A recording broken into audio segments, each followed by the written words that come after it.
États-Unis. Les prix à la production ont à peine augmenté en juin et en glissement annuel, leur rythme d'évolution a été le plus faible en près de 3 ans, preuve supplémentaire que l'économie américaine est entrée dans une phase de désinflation.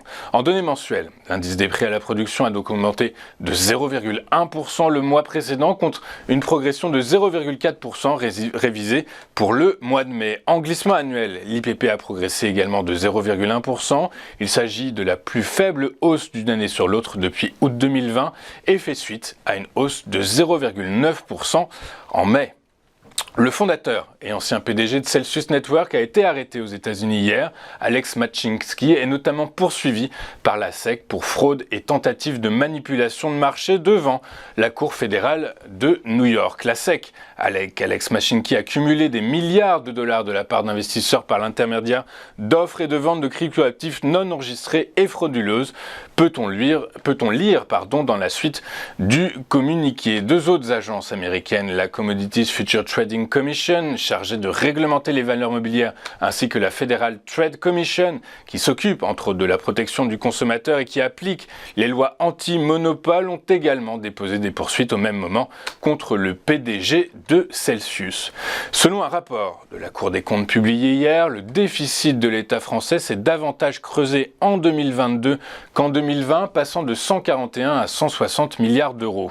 En effet, alors qu'il s'était légèrement amélioré en 2020, le déficit ressortant des comptes de l'État se dégrade à nouveau en 2022, se rapprochant de son niveau de la crise sanitaire de 2020, lorsqu'il avait plongé à moins 166 milliards d'euros.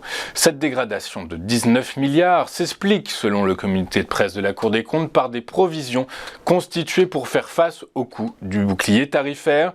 L'actif net comptable, qui correspond à la différence entre l'actif de l'État et l'ensemble de ses dettes, s'établissait au 31 décembre 2022 à 1758 milliards d'euros, en dégradation de 97 milliards par rapport à l'exercice précédent. Cette dégradation est notamment inférieure au déficit de l'exercice car ce dernier a été en partie compensé par la revalorisation comptable de certains des actifs de l'État, selon le communiqué publié par la Cour des comptes hier. Enfin, la dette nette de l'État, c'est-à-dire la différence entre ses dettes financières et sa trésorerie, est en hausse de 151 milliards, tiré par un accroissement de sa dette financière de 114 milliards d'euros qui correspond en partie à l'émission de titres à moyen et long terme et également à la reprise de la dette de la SNCF. Regardons maintenant ce qu'il s'est passé sur les principales places boursières de la planète hier. Les principaux marchés financiers européens ont clôturé dans le vert, boostés par de nouvelles données américaines, cette fois sur les prix des usines qui montrent que la probabilité selon laquelle une hausse de 25 points de base par la Réserve fédérale devrait être la dernière pour l'instant. À Paris, le CAC 40 a avancé de 0,64% à 7380 points. Le FTSE a pris 0,34% à 7440 points et le DAX a gagné 0,78% à 16141 points. À New York, la bourse a clôturé en territoire positif hier, également boostée par des indicateurs d'évolution des prix indiquant que la déflation semble désormais structurelle aux États-Unis. Le Dow Jones a pris 0,14% à 34 395 points.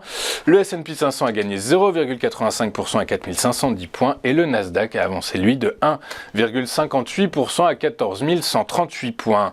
À Paris, seuls les télécoms et la santé ont cédé du terrain avec des replis respectifs de 0,28 et 0,04%. Parmi les principaux mouvements aussi, nous retiendrons ceux de la tech qui, sur fond de repli des taux souverains, a gagné 1,25% et des biens de consommation qui ont avancé eux de 1,02%. Dans le détail, alors que le SBF 120 s'est adjugé 0,5%, Carmilla a fini en tête de l'indice avec un gain de 7,39% à 15,40 €. Le titre de la foncière a profité de l'annonce d'un accord avec les actionnaires de Galimo SCA en vue d'acquérir 93% du capital de cette dernière. A l'inverse, Eutelsat a fini en queue de peloton avec un repli de son titre de 2,72% à 6,07 €. En Asie ce matin, la bourse a clôturé en baisse symbolique, moins 0,09%. Le Nikkei a clôturé donc en baisse symbolique de 0,09% à 32 391 points. Les investisseurs dans l'attente de la réunion de la politique monétaire, de la réunion de la Banque